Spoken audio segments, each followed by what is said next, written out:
Shalom Obracha. J'ai amené maintenant un chidouche personnel. Je l'ai vu marqué nulle part, mais un jour il m'a sauté aux yeux comme cela en lisant le Chumash, pendant la lecture de la Torah, pendant Pessah. Il est marqué dans la Torah 3 fois Lo tevashel gedi b'chalev imo. Tu ne cuiras pas le chevreau dans le lait de sa maman. Bon, la Torah, dans la Gemara, vient nous enseigner que c'est marqué 3 fois, une fois pour nous interdire de le cuire, une fois pour nous interdire de manger une cuisson de la viande dans le lait.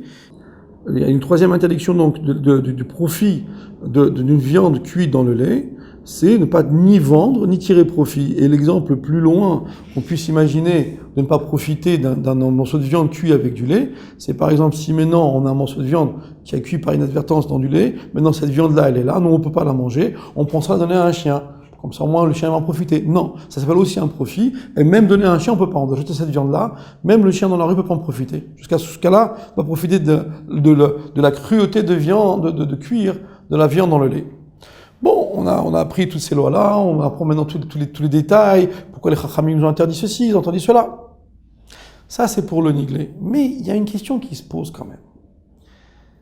Sur les 3 fois où c'est marqué dans la Torah, il n'y a qu'une seule fois où ce sujet-là est marqué à sa place. Ça veut dire dans les interdictions des aliments interdits. Par exemple, un animal qui est mal, dont la shrita n'est pas faite correctement, on ne peut pas en manger. Les animaux impurs, tels le cochon, le chameau, tous ces animaux-là, on n'a pas le droit de manger. Tous les oiseaux impurs, les poissons impurs.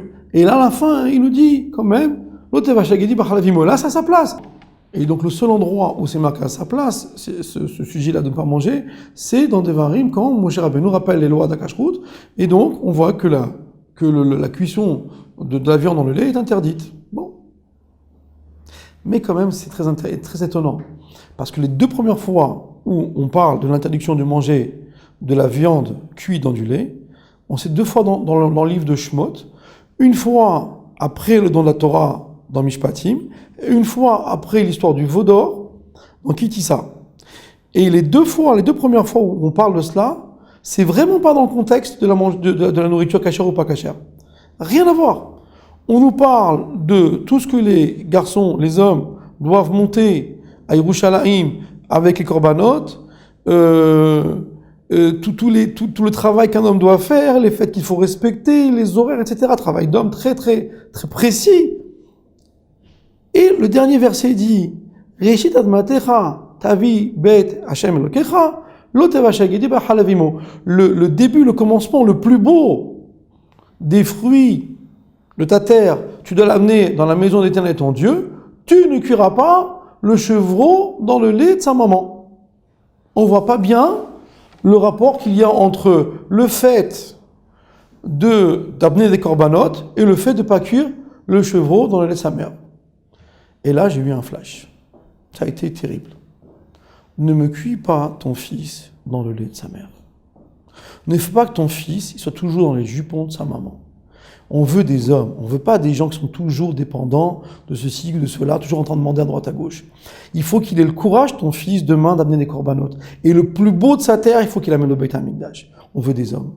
Et Dieu, il dit, pour arriver à ce que ton fils, demain, soit capable d'amener des corbanotes, capable de prendre des décisions, capable de fonder un foyer, capable de tenir un travail, d'être à l'heure.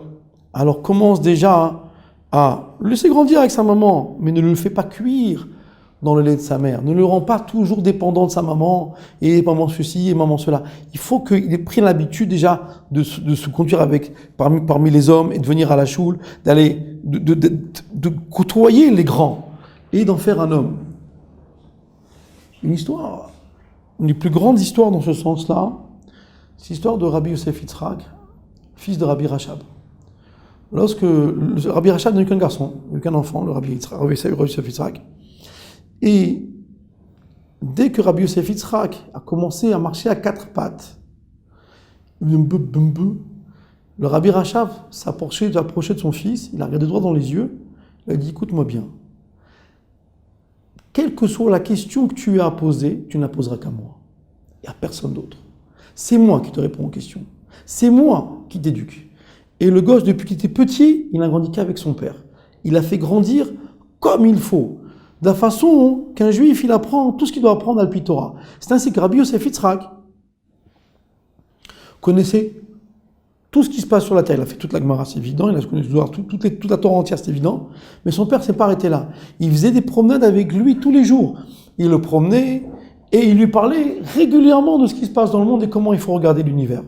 Et c'est ainsi qu'au cours de ces promenades, Rabbi Rachab enseignait à son fils comment il faut penser, comment il faut regarder le monde, de quelle façon on se déplace dans le monde. Et tout cela à Alpi-Torah.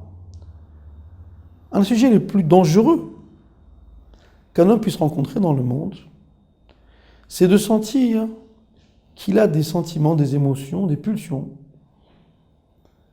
et croire que ce qui est sa personnalité ne peut pas s'exprimer à travers les enseignements de la Torah. C'est le plus dur qui puisse arriver à un homme. C'est le plus dangereux qui puisse lui arriver. Penser que la Torah ne répond pas à ces questions. Et c'est ce que Rabbi Rachab enseignait à son fils, non. Il lui a appris les arts, il lui a appris, vous allez voir ces mamarim si vous avez du temps de les lire. Le Rabbi Yosef Yitzhak parle de la sculpture, parle de la peinture, parle des pierres précieuses, parle de la psychologie, parle de la science, parle de tous les sujets de l'univers, et de ça il fait des mamarim, il parle du commerce, il parle des relations humaines, il parle de la politique, il parle de tout, le Rabbi Yosef Yitzhak, Alpi-Torah. Alpi-Torah.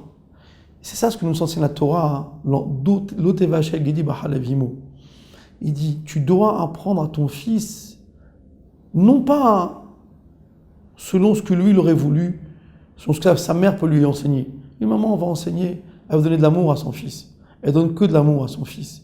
Elle lui enseigne, elle lui montre des choses, c'est connu que les mamans, elle apprend le Aleph-Bet à son fils. Et maman, elle apprend tout plein de choses, mais il y a un moment où il faut sortir de ce sujet-là, de l'amour de sa maman, qui est un amour inconditionnel, un amour qui dépasse toute logique, puisque elle aime son fils au-delà de tout ce qui est compréhensible. Il y a un moment où un garçon, il doit être en rapport avec un autre homme, son père, des autres hommes, des rabbanim, les rabbanim qui vont pas lui faire de cadeau. Sa mère dit, mais c'est pas grave ceci, c'est pas grave cela, trouver une solution. Non, un rab ne fait pas de cadeau. Il dit, la halakha, c'est comme ça. Et un garçon doit s'habituer à cela. Et c'est cela, en fait, devenir un homme. Être capable d'aimer sa maman, de grandir avec elle, c'est très bien. Et puis à un moment, sortir de ça et rentrer dans la Torah de Dieu, tel que Rabbi Rachab a enseigné à son fils, Rabbi Yosef Yitzhak.